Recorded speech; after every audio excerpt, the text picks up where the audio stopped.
The hall smelled like polish and old secrets. Gold light washed over red velvet seats. Cameras blinked.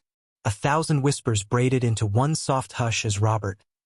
Yes, that Robert, the world-famous concert pianist, leaned into his mic and smiled. "Anyone here brave enough to try a simple tune?" he joked, eyes dancing. Laughter. A few hands. Then, a woman in a thrift store coat rose from row J. Dark hair tied back. Quiet shoulders.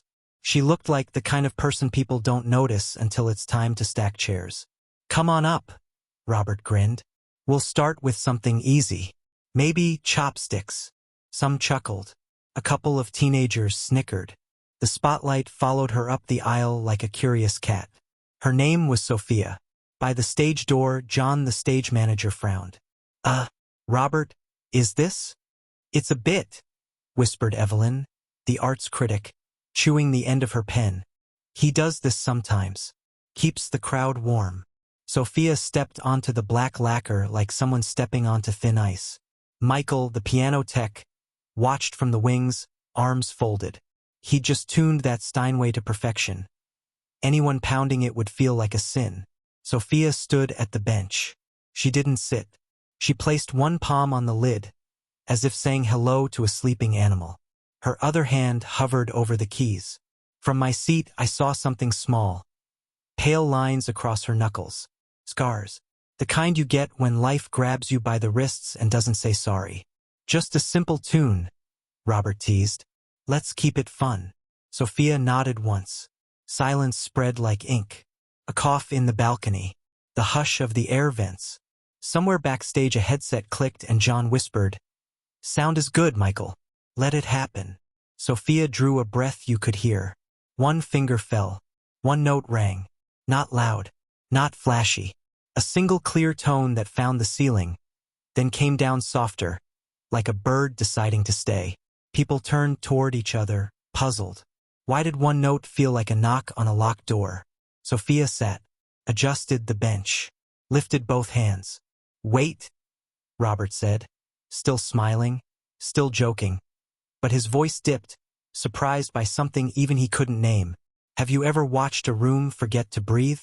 You're about to, because what happened next left everyone stunned.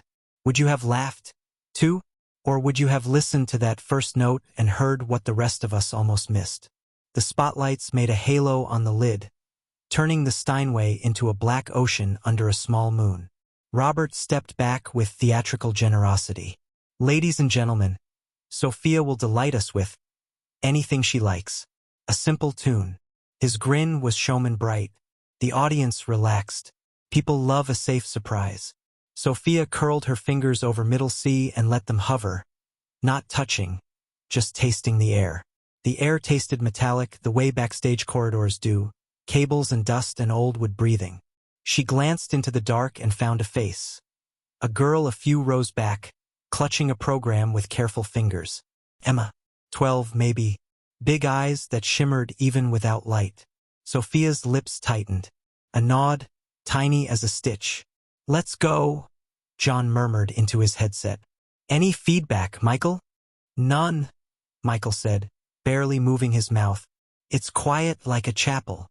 Evelyn scribbled, "Volunteer gag. If she butchers chopsticks, I'll roast gently." Sophia exhaled. Her right hand fell in a careful, almost shy arc and pressed a single A.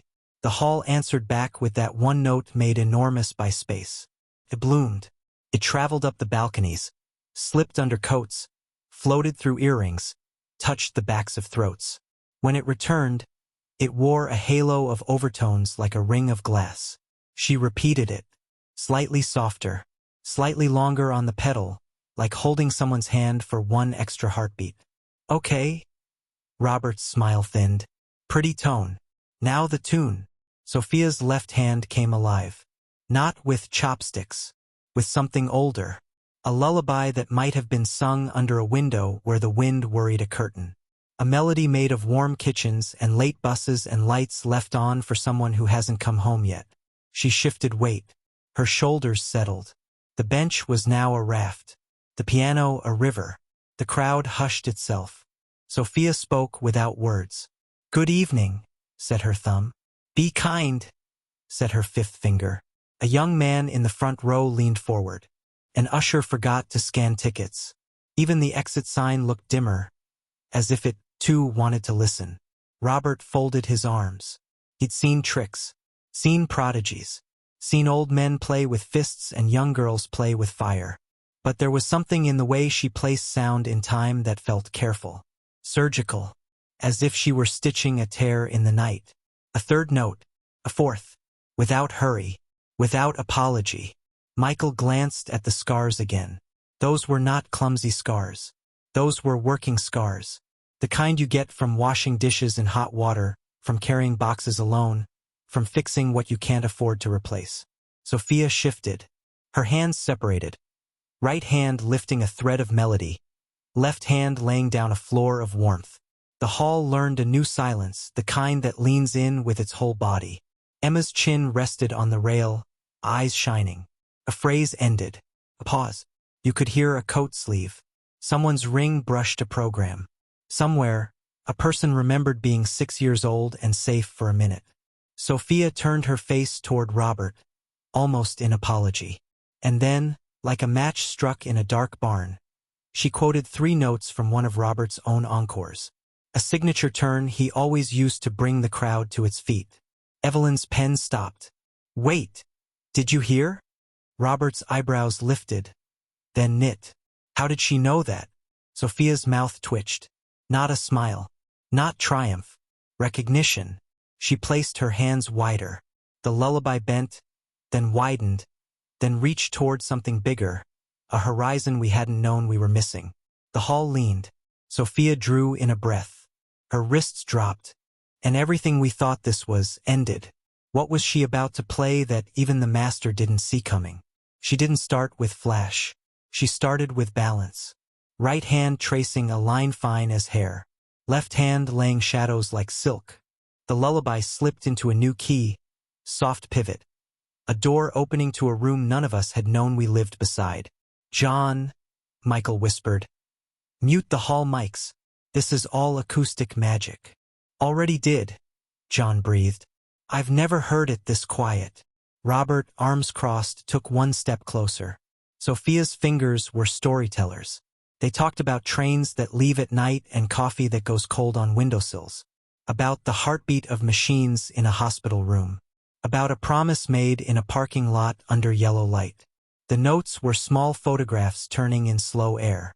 She introduced a figure, 2 notes leaning into a third, like someone hesitating before knocking. Familiar, not just because it was beautiful, because it belonged to the city's memory.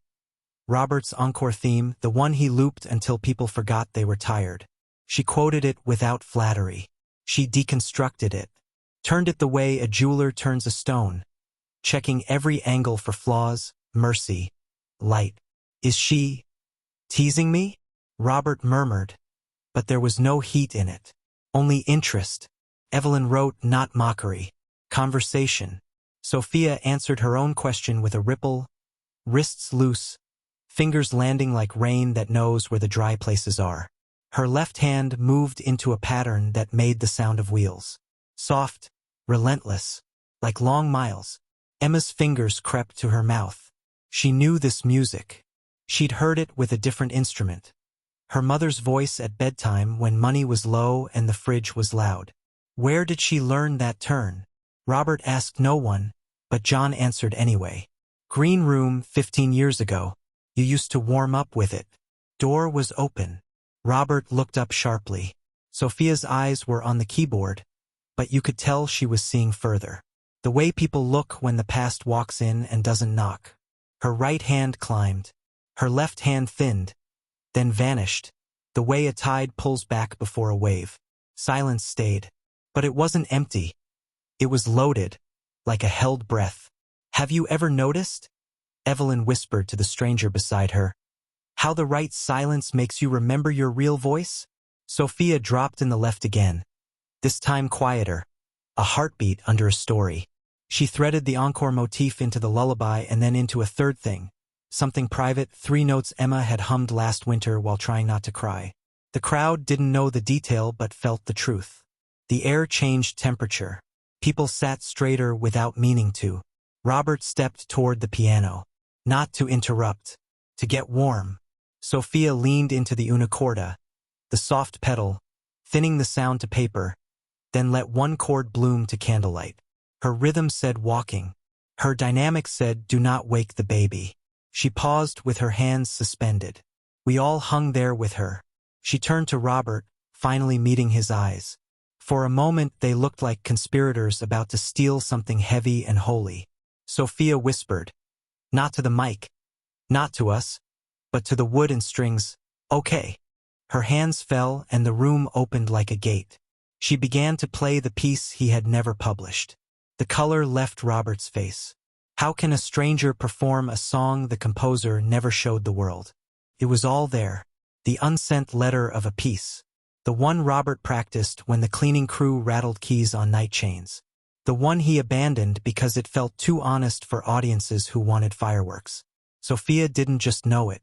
She knew where he'd hesitated, where he'd lied to himself and taken a safer harmony.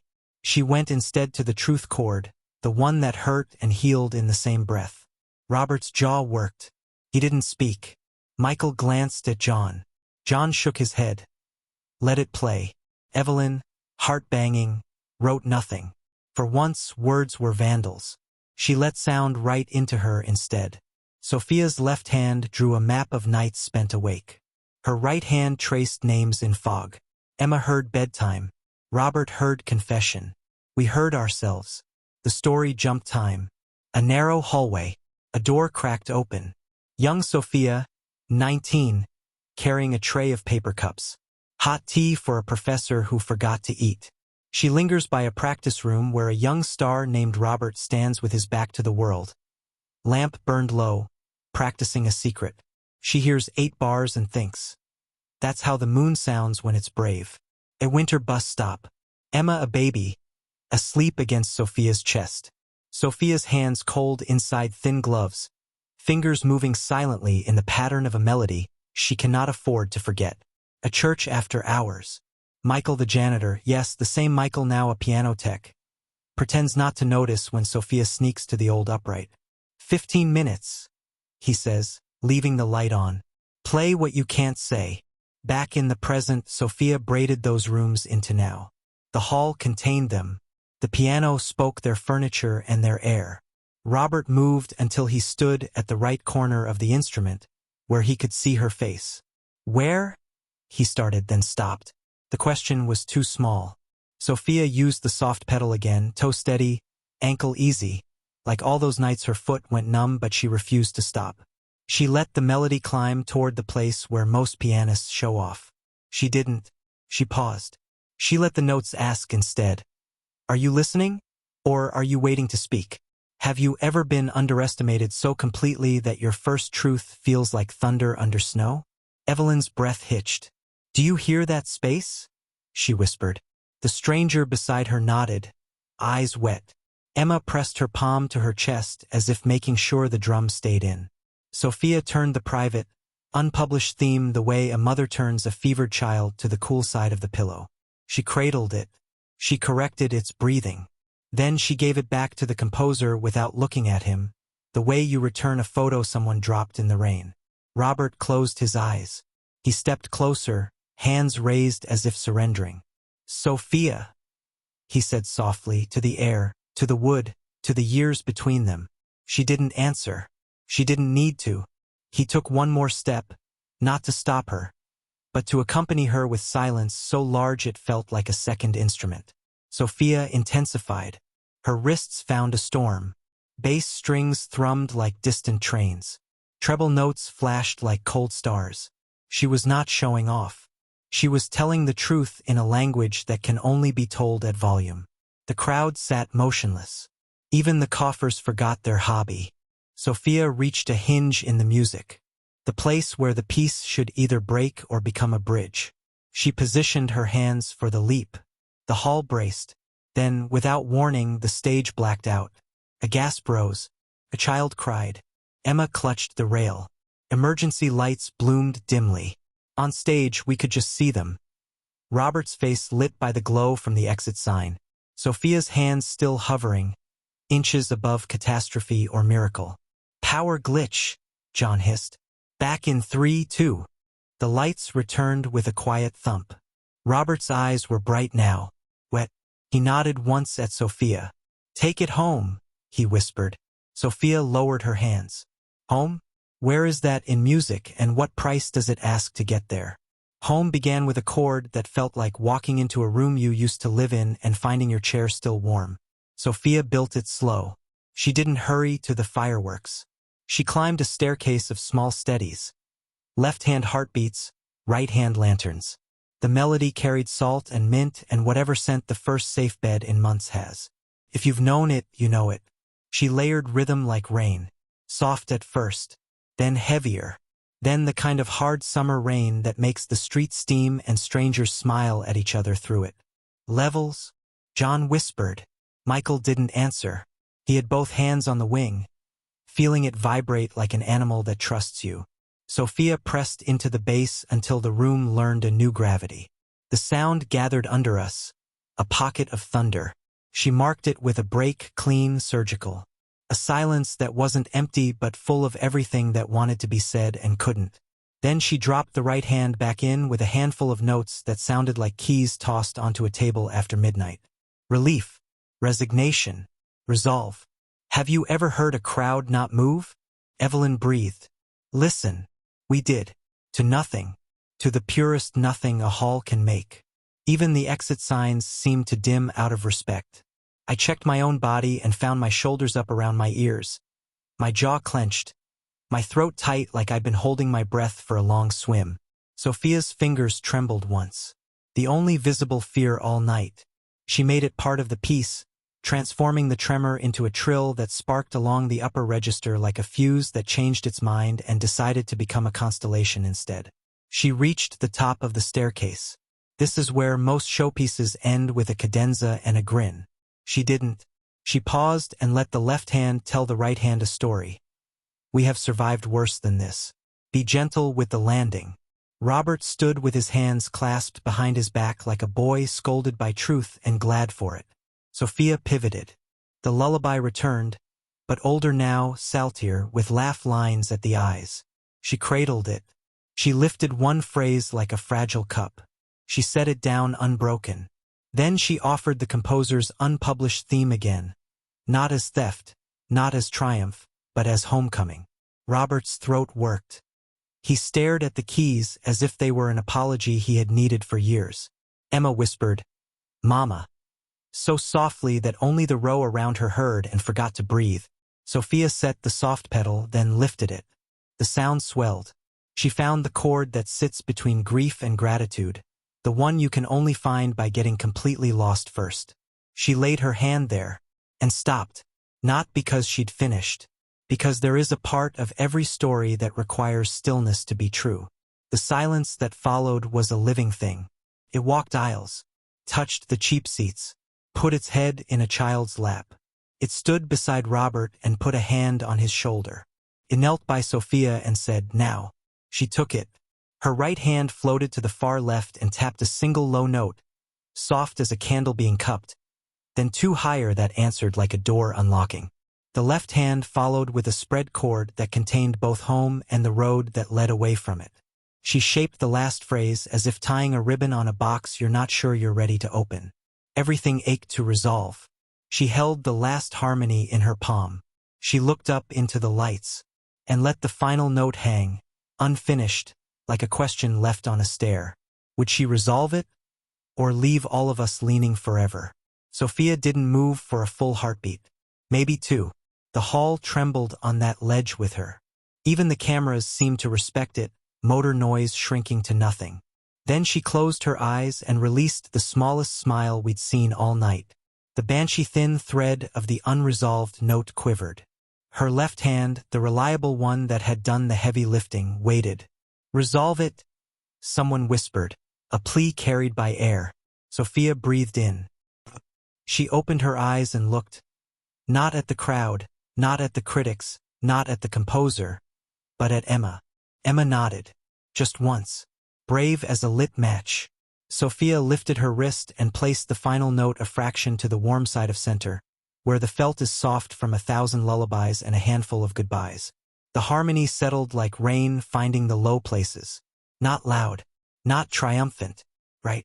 Silence, the real kind. Then sound became light, hands, breath, yes. It rose from cheap seats and boxes, from ushers and donors, from teenagers who'd come for selfies and found themselves baptized by something harder to post. Robert didn't bow.